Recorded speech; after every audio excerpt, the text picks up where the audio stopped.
বন্ধুত্বের নিদর্শনটা হাইজ্যাক হয়ে গিয়েছে। এটি চরম অকৃতজ্ঞতা। এখানে বাংলাদেশের একটি টাকাও নাই, পুরাটাই চীনের উপহার।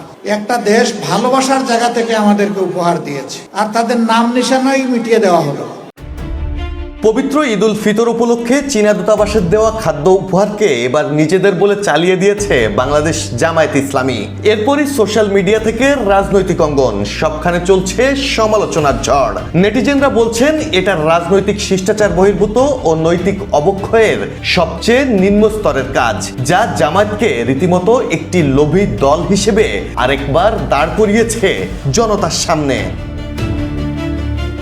মঙ্গলবার চীনা দূতাবাসের ঈদ উপহারকে যৌথ উদ্যোগের ফল বলে দলীয় ভেরিফাইড ফেসবুক পেজ থেকে প্রচার চালায় জামায়াত। পরে সমালোচনার মুখে পোস্টটি কয়েক ধাপে সংশোধন করা হয়। জামায়াতের ভেরিফাইড পেজে লেখা হয়, ডাক্তার শফিকুর রহমান ও চীনা রাষ্ট্রদূত ওয়াওয়েন এর উপস্থিতিতে মিরপুরের আদর্শ উচ্চ বিদ্যালয় মাঠে ফুড প্যাক বিতরণ করা হয়েছে, যা নাকি জামায়াত ইসলামী ও চীনের যৌথ উদ্যোগে দেওয়া ঈদ উপহার।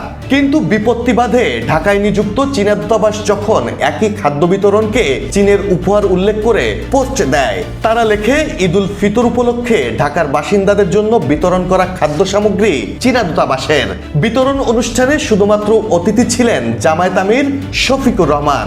এমনকি রাতেই আলাদা এক পোস্টে ঘটনার নিন্দা জানিয়ে বিতরণকৃত খাদ্য সহায়তা চীনের একক উদ্যোগ বলে নিশ্চিত করে চীনা দূতাবাস। তারপরে সমালোচনা ও নিন্দার ঝড় ওঠে সোশ্যাল মিডিয়ায়। লজ্জা ঢাকতে এক রাতের মধ্যেই 4 বার ফেসবুকে দেয়া পোস্টটি এডিট বা সংশোধন করে জামায়াত ইসলামী।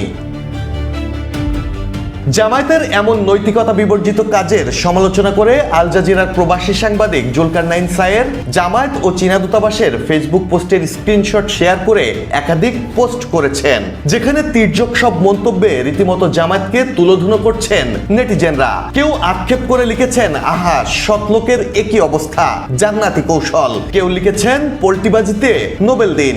আবার কেউ জামায়াত আমিরকে উদ্দেশ্য করে লিখেছেন, কবিরাজ দাদুর কেরামতি। জামায়াতের নতুন ধরা খেয়ে কথা পাল্টেছে চুমু শফিক বাহিনী। আরেকজন লিখেছেন, ডিম পাড়ে হাসে খায় বাগদাসে। এমনই সব নেগেটিভ কমেন্টে জামায়াতের উপর ক্ষোভ ঝাড়ছেন নেটিজেনরা। এমনকি জামায়াতের কড়া সমালোচনা করেছেন আমজনতার দলের তারেক রহমানও। Desk report, politics BD.